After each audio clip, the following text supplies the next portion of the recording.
जब सपने टूटते हैं। मनोज बचपन से ही राइटर बनना चाहता था, लेकिन उसने यह बात कभी अपने पिताजी को नहीं बताई थी, क्योंकि वो डरता था यह सोचकर कि पिताजी क्या कहेंगे। मनोज ने अपनी 12वीं क्लास पास की तो उसने पिताजी से कहा, मनोज इंजीनियरिंग की तैयारी कर लो, सबसे अच्छे कॉलेज में एडमिशन लेना है, बहुत मेहनत करनी है तुझे।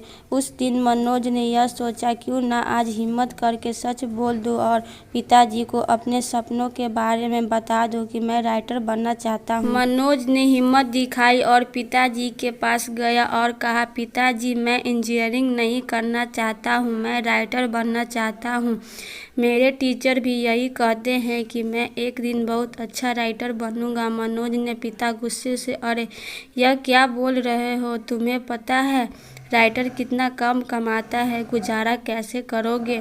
मनोज पर पिताजी, मैं खुश रहूंगा और यही मैं चाहता हूँ। मनोज के पिताजी ने गुस्से में कहा, मनोज मुझे बहस नहीं करनी चाहिए, जाओ और इंजीनियरिंग एग्जाम की तैयारी करो, मैं बाप हूँ, तुम्हारा भले की ही सोचता हूँ।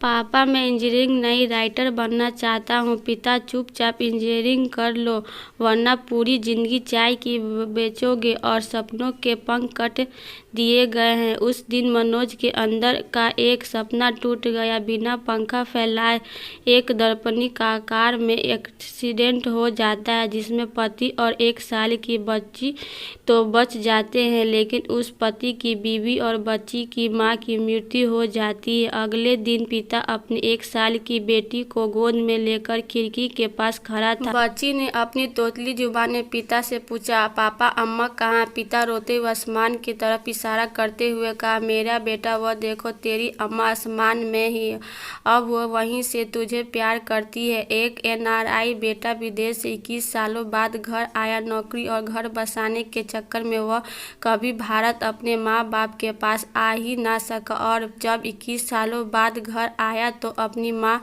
बहुत बूढ़ी हो चुकी थी। आते ही अपनी माँ को गले लगाया और करीब 15 मिनट तक जी भर कर माँ को विदेश का हाल सुनाता रहा। माँ को एक शब्द ना बोलने दिया। माँ भी अपने बेटे को देखते हुए बस मुस्कुराई जा रही थी, बोली कुछ नहीं। 15 मिनट बाद जब बेटे ने अपनी माँ का हाल पूछा तो माँ ने बेटे को प्यार करते हुए कहा, चाहे अब मैं सुन नहीं सकती हूँ, लेकिन तसल्ली है कि मरने से पहले तुझे देख लिया। बेटा का दिल ऐसा भरा कि फिर उसके आंसू ना रुके।